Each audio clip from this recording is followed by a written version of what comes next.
नमस्कार, SBD news में आपका स्वागत है। पेश है 16 जून रविवार सुबह 6:15 बजे राजस्थान की बड़ी खबरें। 7 राज्यों में एटीएम लूटने वाली गैंग के 2 बदमाशों को फलोदी पुलिस ने पकड़ा है। ये बदमाश लूट से पहले प्लान बनाते थे कि किस राज्य को टारगेट करना है, फिर 1 महीने तक उस राज्य में रुकते। किसी भी राज्य में रुकने के दौरान ऐसे होटल ढूंढते जहां सीसीटीवी कैमरे ना लगे हों। लूट से पहले बदमाश हाईवे पर खड़े होकर उन गाड़ियों के नंबर नोट करते थे जैसे इनके पास होती थी। ये गैंग एक राज्य में 7 एटीएम लूट की वारदातें करती थी। इसके लिए 7 गाड़ियों के नंबर नोट करते थे और फर्जी नंबर प्लेट बनवाते थे।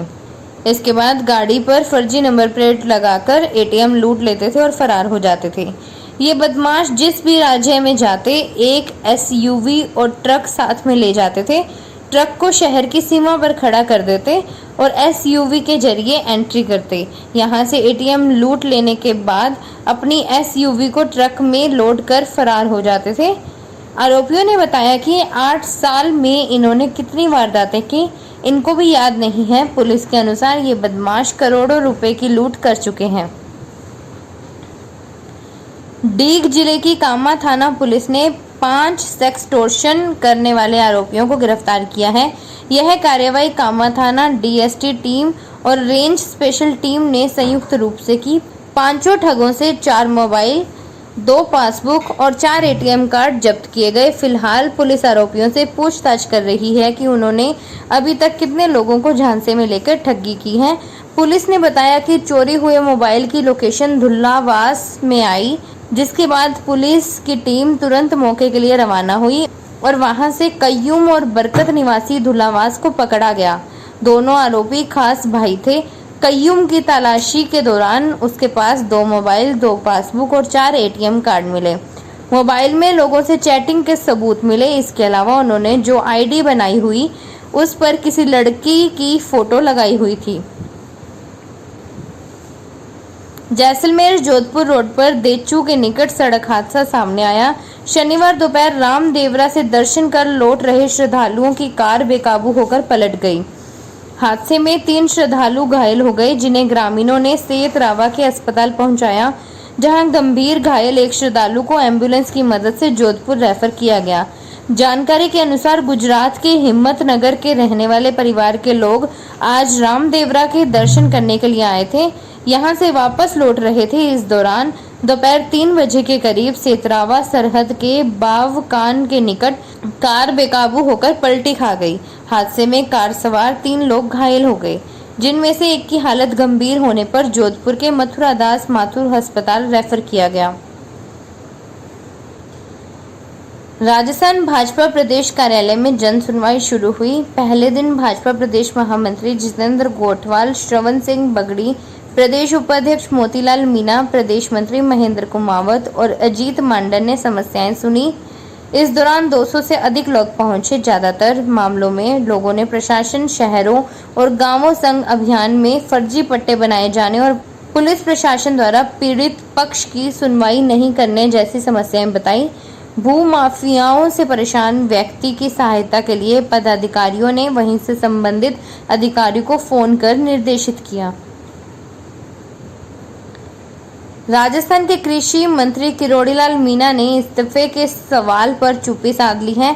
किरोड़ीलाल मीणा शनिवार को माउंट आबू दौरे पर रहे। इस दौरान उनसे इस्तीफे को लेकर सवाल किया गया तो उन्होंने मुंह पर उंगली रख ली।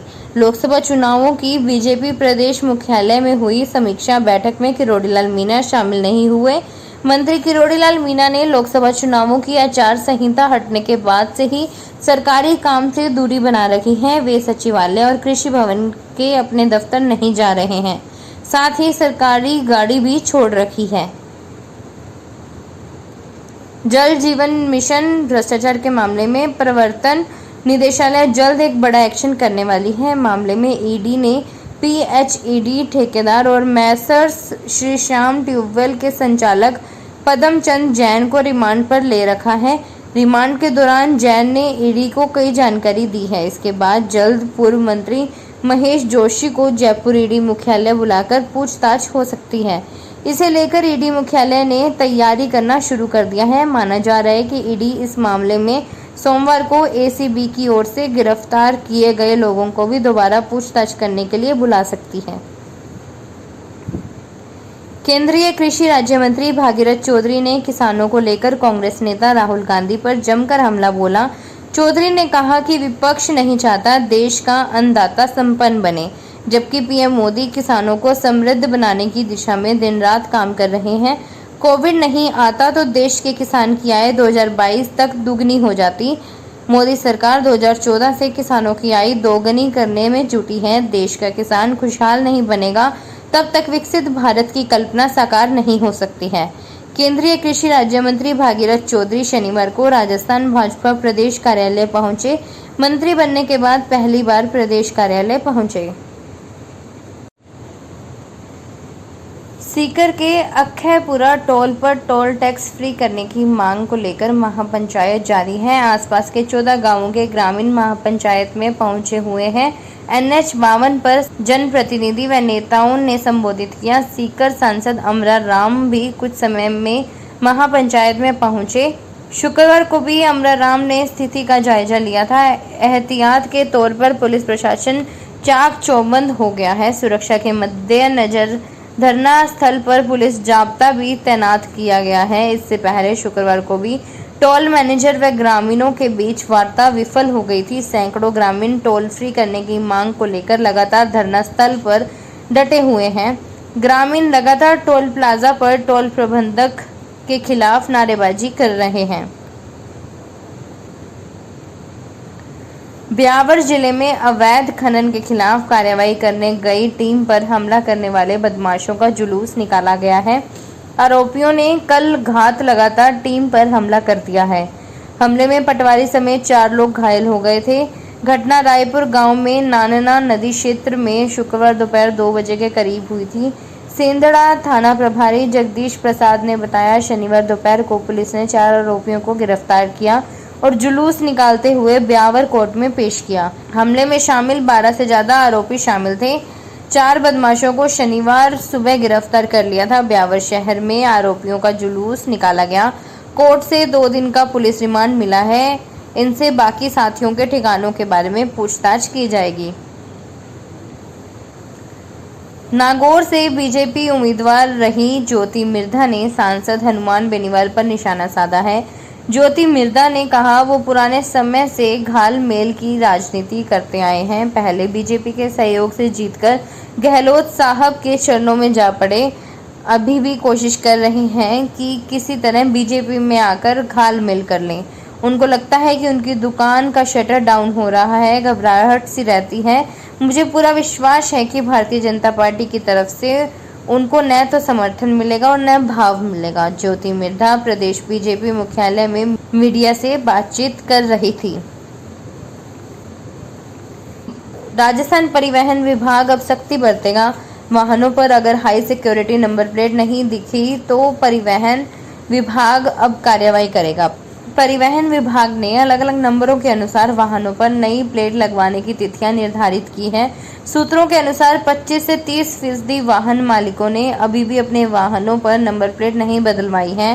तो ऐसे में 30 जून के बाद परिवहन विभाग ऐसे वाहनों को पकड़कर उन पर कार्रवाई करेगा। साथ ही 5,000 रुपये तक का दंड वसूला जा सकता है। नई प्लेट लगवाने के लिए वाहन के नंबर के अनुसार तिथियां निर्धारित की गई हैं, जिसके लिए ऑनलाइन व ई-मित्र के माध्यम से आवेदन किए जा रहे हैं।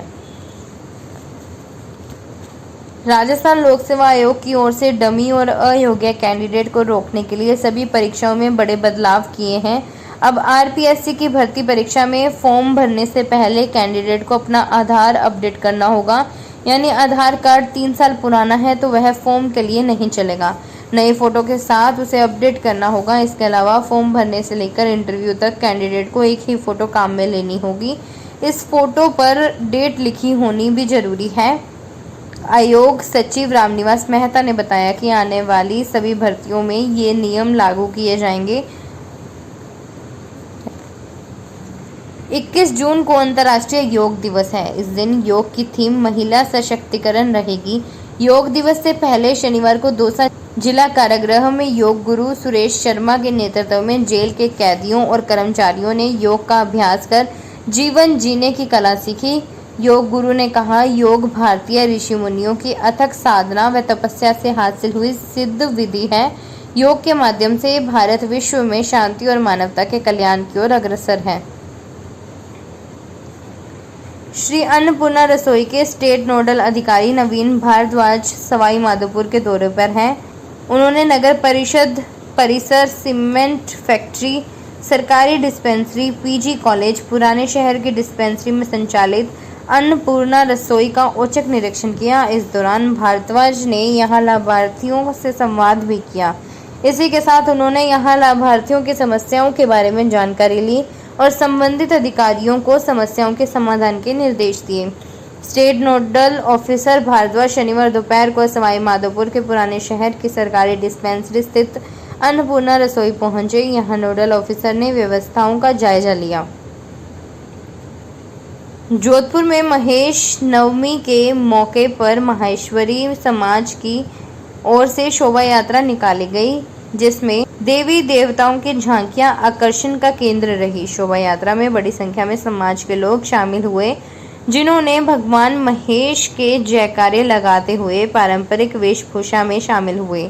शोभा यात्रा में भगवान शिव, भगवान राम, भगवान कृष्ण सहित विभिन्न देवी देवताओं की झांकियां सजाई गई। इसके अलावा सामाजिक जागरूकता का संदेश देती झांकियां भी शामिल रही। पर्यावरण संरक्षण का संदेश देती झांकी के माध्यम से लोगों को अधिक से अधिक संख्या में पेड़ पौधे लगाने और पेड़ों की कटाई रोकने का आह्वान किया गया। फिलहाल खास खबरों में इतना ही। ताज़ा खबरों की जानकारी के लिए देखते रहिए एसपीटी न्यूज़। धन्यवाद।